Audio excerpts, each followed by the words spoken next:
Well, I personally don't think they're going to get 6 weeks of warning. I think maybe they might be lucky if they get 6 days of warning, and more than likely it'll be 2 days of warning. And they were told a month and a half ahead of time so that way they'd have time to decide what they wanted to put in their bags. Mm-hmm. And that 6 weeks of warning is nonsense. I mean, why would they give them 6 weeks of warning knowing that they'll blab the whole thing to everybody they ever knew prior to being packed up? I think they'll be lucky if they get 1 or 2 days of warning.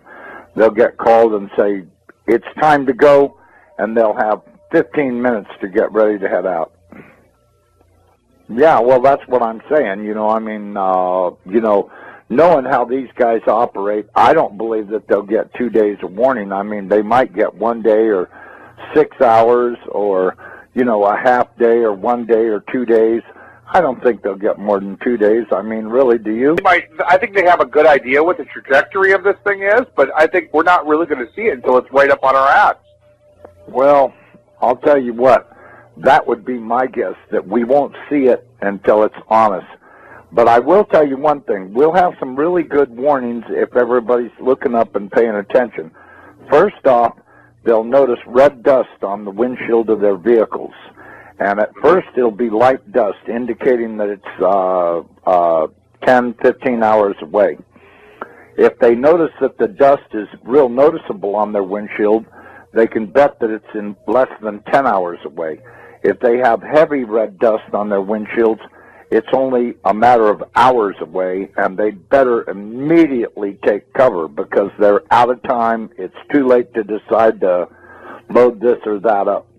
I don't think there'll be a lot of warning, but when we were looking at it on the Hubble, this red dust field appeared to be going out at least as far as maybe 2 times the size of the planet. So, that means that it's probably a few 100,000 miles going out into space around it, all the way around it, which means that just before it arrives, which will be a matter of hours, we'll start seeing red dust coming out of the atmosphere onto everything. And of course, a vehicle windshield would be the best thing to spot it on, because then you'll be able to see its true color and realize that you're seeing the red iron oxide dust from it. And that'll be probably between that and the earthquakes, and I think probably as it approaches, we'll start to hear the electromagnetic interference between it and us, maybe see bizarre events in the sky with the clouds, and, maybe colors flashing around in the atmosphere. There'll probably be quite a variety of warnings that it's approaching and that it's within hours of passing. It's going to be a lot more. The CIA people I talked to said that they're expecting the United States to be at the equator when it's over. No. I'm saying 220 to 230. That's what they're guessing. But then again, you got to remember. That's still a pretty good clip. Yeah, well, this thing's going to go by and give us a spin, and that's where we're going to supposedly stop.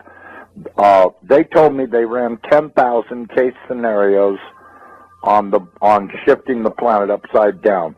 They did it 10,000 times on the Earth. They tried different locations to see what they'd come up with, and it averaged out at 220 to 230 degree roll.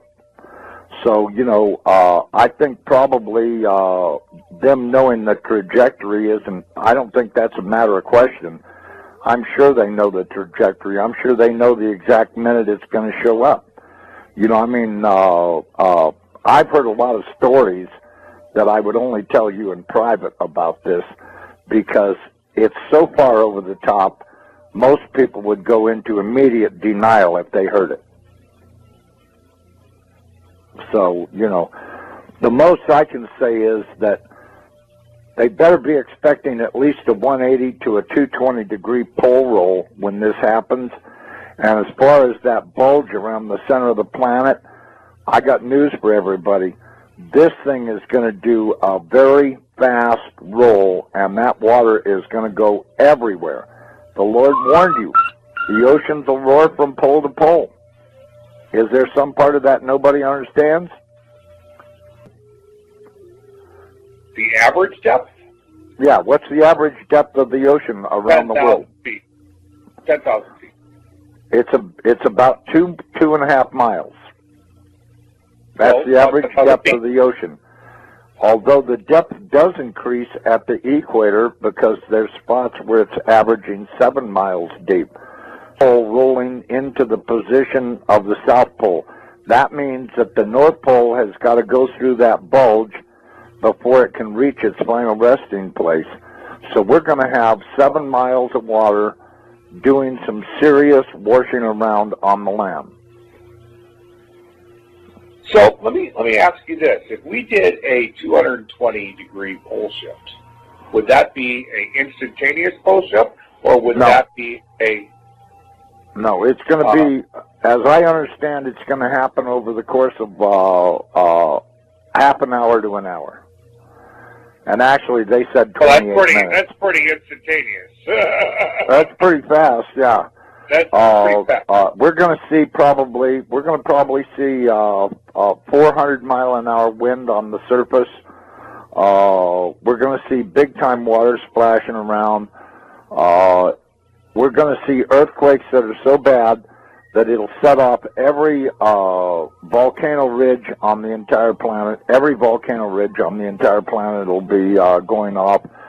The tectonic plates will be being jerked apart by probably miles apart, as the surface of the earth will be like a bowl of jello.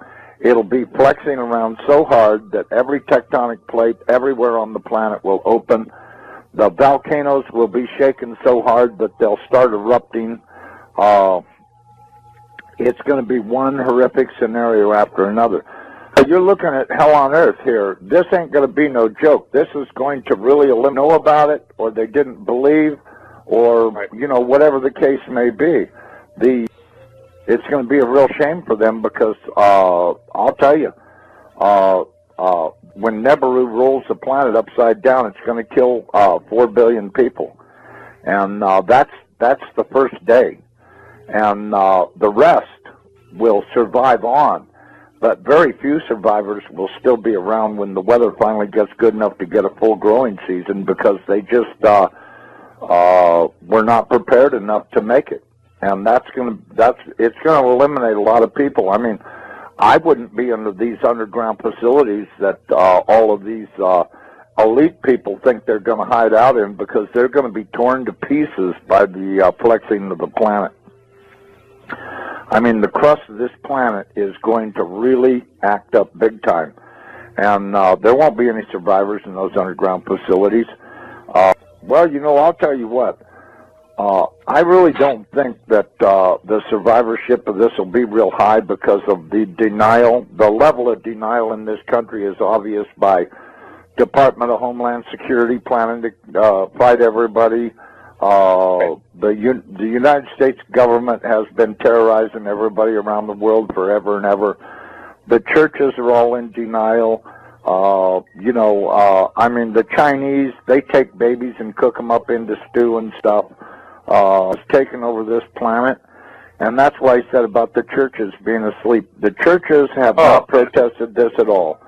And they're going to pay dear for having kept their mouths shut and been politically correct. This is the one that's going to cost them their ass. And one evil thing stacked on top of another. And all of these people that have been condoning all of this stuff, they don't talk about it. They just, they own stock in the companies, and they think they're getting rich, and what they're actually doing is getting ready to die, and they don't even know it. I tell people all the time, guess what? You're probably not going to be alive this time next year, so don't worry about what you're doing. Well, but, one of his favorite subjects is to talk about giants, because our military has ran into quite a few of them in caves in the Middle East over there. And they came across several ones that were alive. They've even managed to capture a couple of them. They've had to kill a few of them because these guys aren't little guys. Apparently they caught one recently that was I don't know, I guess about 14 feet tall, and they had a hell of a time subduing him.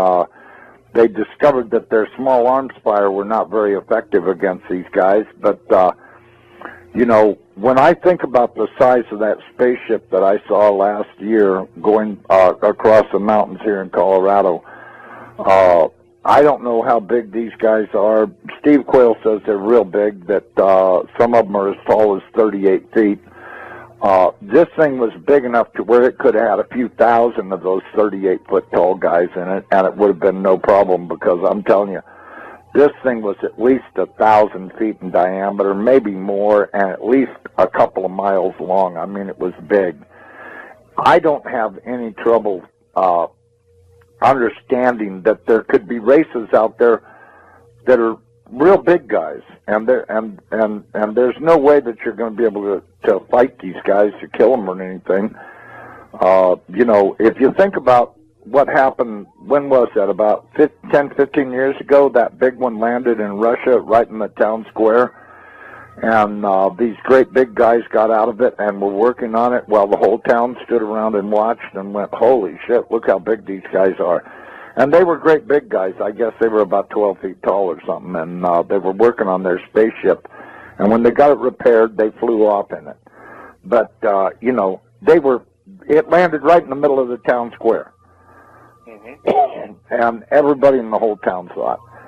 And it was a couple of mentions on the news about it, but not really too much. Mainly in the little rag newspapers and stuff were pictures of it. And a lot of people took pictures of it. They took pictures of the guys that were working on it, and they were great big suckers. So, you know, are there big guys out there? Yeah, there are. Well, the Bible says we're going to see all kinds of stuff happening.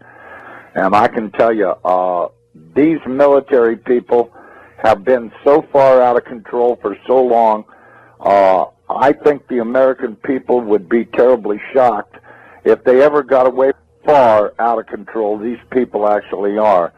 And all of this stuff has been kept a secret because the American people are willfully stupid. And this is going to come home to haunt them. I can guarantee you there's going to be trouble on the horizon they can't even imagine. And I can tell you, just the thought of 14, 15-foot tall guys dressed in military uniforms doing God knows what.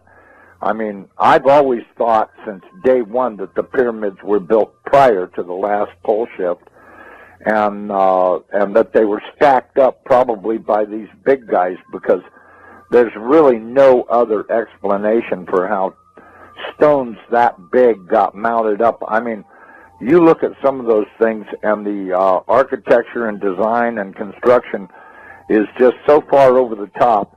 And now we've got all of these ragheads over there in Egypt talking about they want to tear them down. Yeah, well, I was you know talking what? about that earlier today. Yeah, this is just insanity. They took out their dictators around the world. They've been taking out the dictators so that they could put in their dummies and get their one world order thing going, which is how they've got to do it. They've got to take out all the leaders in every country, and then place their Rothschild dictators in position.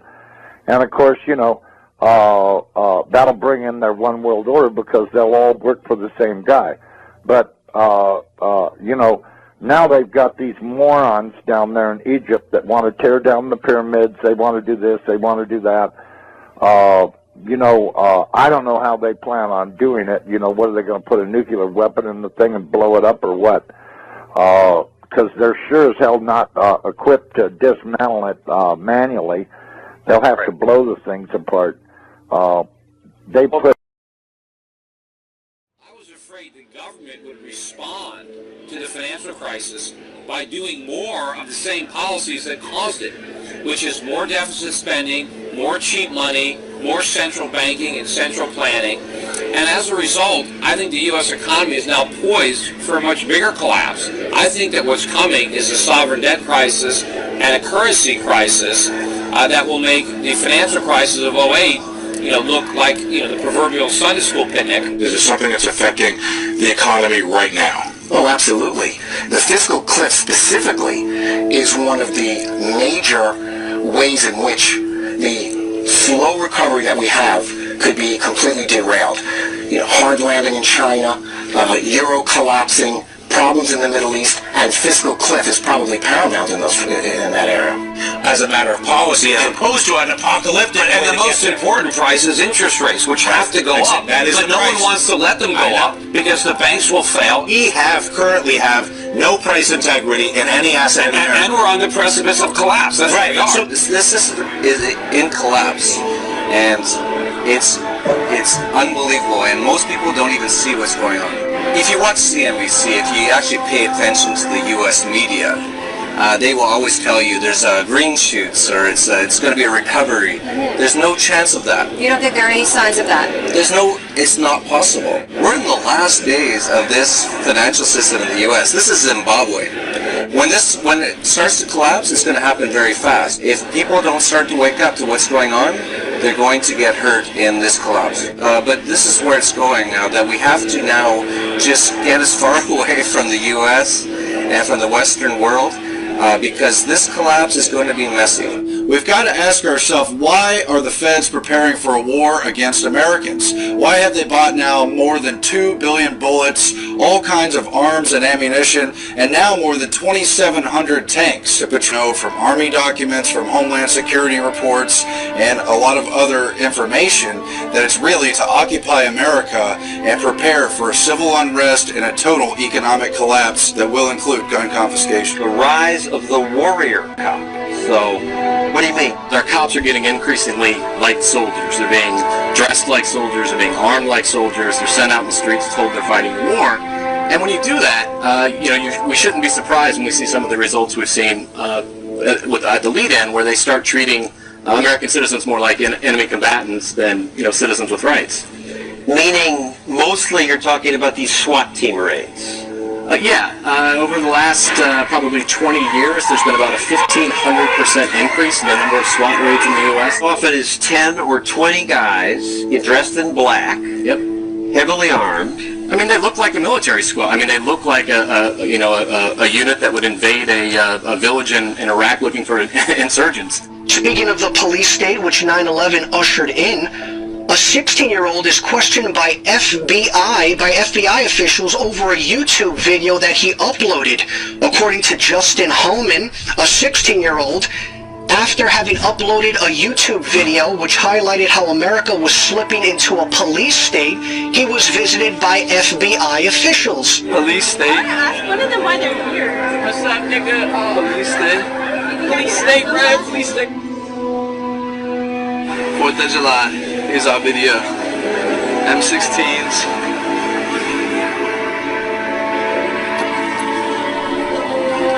Because we don't live in a police state, sir. Martial law has not been established in this country. Open the door, sir. He's got his hands up. You're gonna kick my door. You kicked my door down.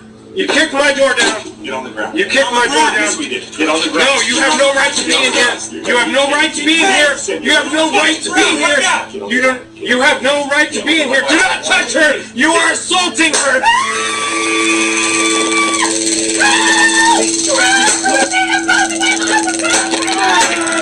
Yeah, I didn't open up the door. I went open up. Now they're barging in my door for what reason? Down on the ground! Down on the ground! Down on the ground! Down! Down! Down! Down! Put your hands! Hands! Come in! Come in! Come in! Don't move! Wait! Don't move! Wait! Don't move!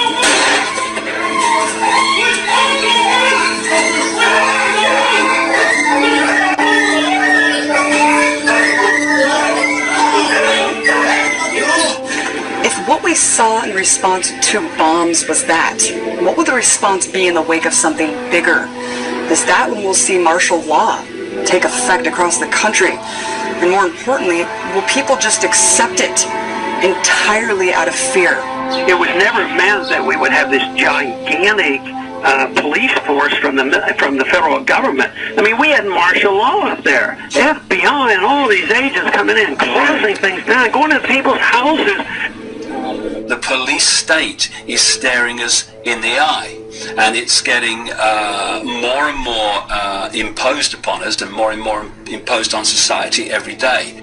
More and more people are waking up faster and faster and faster. I'm seeing, the collapse of our economy, so many different things happening.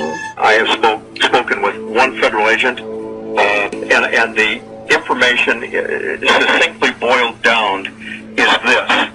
There is an event coming, Steve, in the very near-term future that is going to affect the United States of America to its very soul. That what is being planned, as you and I are on the air tonight, and what has been coming together into that old term, the perfect storm, is literally brewing right over our heads. It is and includes military maneuvers in the United States, military actions that are forthcoming, and that will be so deep and so penetrating that the United States will never be the same. We've heard about the NSA spying on us all and think, no big deal. I'm not a terrorist, so I have nothing to worry about. Think again. Because we are all potential terrorists, according to the American government. You can't just do these kind of things. And this one is not only repealing the principles of liberty, but it's destroying the Constitution. All of these invasions of our personal privacy under the guise of protecting us, they're just wrong. And it's no longer about keeping us safe. This is about keeping us safely under the government's eye. And it is clear the government is watching all the time. Oil looks higher. Gold looks higher, currencies look weaker. More about this currency crisis you see erupting. What does that assume about what's going to happen to the dollar? Well, it assumes that the dollar will utterly get destroyed and become virtually worthless. I don't know how that inevitably resolves itself. It may resolve itself in some type of a global currency crisis.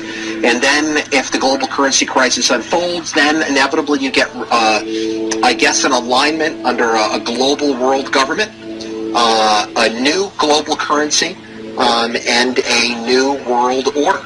Growing debate in Washington following reports that some U.S. senators are now considering an immigration bill that would force all U.S. workers to carry around biometric ID cards. Well, it is an idea that is now raising some serious concerns among privacy advocates. Through the advancing market of biometrics, technology that uses physiological and behavioral recognition to identify people.